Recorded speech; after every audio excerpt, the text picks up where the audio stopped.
Woohoo! Protein shake. Hello everyone. Hello. It's been a while. A week, a little over a week. Hello. The Last of Us. I just finished the episode. This one will be quick. I say that every time. This one will be quick. Nothing really happened in the episode.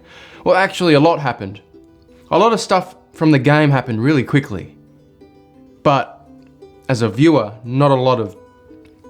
Oh, there were bits and pieces. I'll get into it. Before I say anything, I want to start by saying I appreciate this show more than anything, simply for the fact that it films in real locations.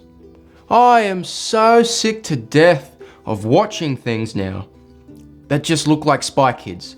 I just watched Ant-Man and the Wasp the other day, and that, while I didn't hate the movie, you're sitting there going, this is just, it's all computer animated.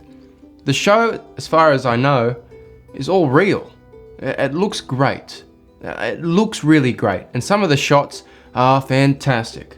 But that's production, that's superficial. What really matters is the characters and the story. And in this episode, we get a few things happen that didn't pay off or deliver to me. So, the biggest thing, and I keep coming back to it, is Joel and Ellie. It's episode 6, and I still just don't like them as a pairing. I don't like Ellie on her own. Joel is fine. You see a lot of depth to Joel in this episode. It's good to see. He's far more vulnerable, it seems, in the show than the game. Far more closed off, like a defense mechanism. That's fine. It's a different take. Fine. But Ellie, she plays everything so jokey, so just not real, you know? It's like that one friend you've got in the friend group that no matter what the situation, where you are, just can't turn off. You know, they're always on, have to be funny, have to be saying something clever or stupid. They can never just be normal, real, relax. That's what Ellie feels like. She's always saying things and egging Joel on, and there's never that just face-to-face connection between the two. I just don't buy their relationship. And then later on in the episode, you get a big moment where Joel essentially tries to pass Ellie on to his brother. And by the way, Joel and his brother have that much more chemistry and subtext than Joel and Ellie. And him and his brother have barely been together in the show. We haven't seen his brother for 5 episodes. Anyway, you get to a point where Joel is going to pass Ellie off to him, and they have a fight, a chat, and Ellie goes, "Do you care for me or not?" And Joel's like, "Of course I do." And I just didn't buy it, just did not buy any of it. And then the funny thing is, after their little fight, after they get back together, Joel and Ellie have somewhat decent banter. They smile and laugh together, and I'm like, well, there it is. There's what we've been missing. A bit of humanity. A bit of humanity. So now I'm like sort of into their relationship.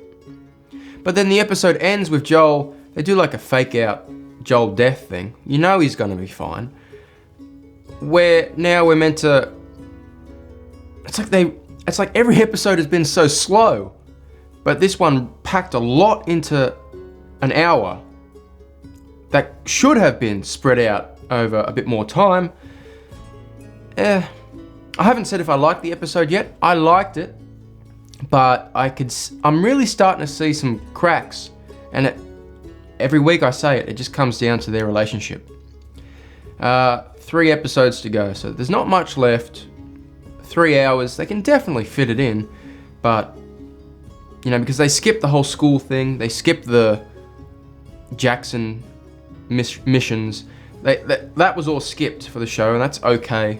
I wish Joel fell out of a window and landed on a pipe or whatever. However he got impaled in the game was far cooler. The show's missing a bit of spectacle like that. I miss that sort of stuff. But it was a fine episode, you know, it's fine. I just keep going back to thinking about sort of great duos we've had in other TV shows before. Like, is a good one. The Hound and Arya Stark. That was a good relationship. They were iconic. Those scenes in Game of Thrones were some of the best scenes in the whole show. Arya and Joran, I think that was his name, the guy that takes young Arya out of King's Landing to the Black Watch, Night's Watch. That older fella, he died for her, but he was a gruff older fella, and he had more seemingly chemistry and depth with this young girl. But we can't get that with these guys in our show now, and they've had that much more time to expand upon that. You know, so when people say, oh, they're just taking their time, no, they've had their time. It's not working.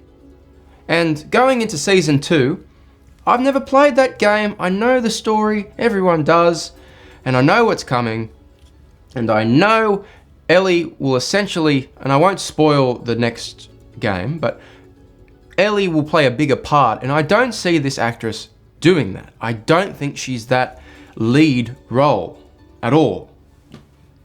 She just doesn't have it. I think if Ellie was cast better, the show would be even more well received. And by the way, I want to speak on that. There seems to be a lot of overwhelming praise in the media on YouTube for this show.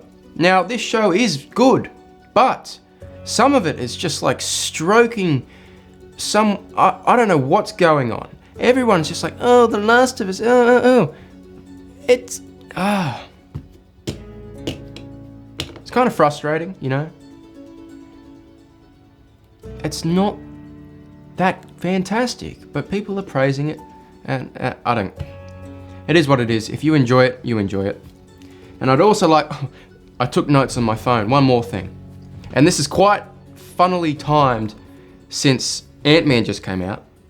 There was a line in Ant-Man where Hank Pym talks about, I think it was socialism or communism, one of the two, and talking about it in a good way. And then in this episode, they talk about communism and it's working. Now, I don't want to talk about genders or politics here, but I'm going to do a cool edit there. So the video's just going to end because I'm not going to talk about any of that shit. Bye bye now.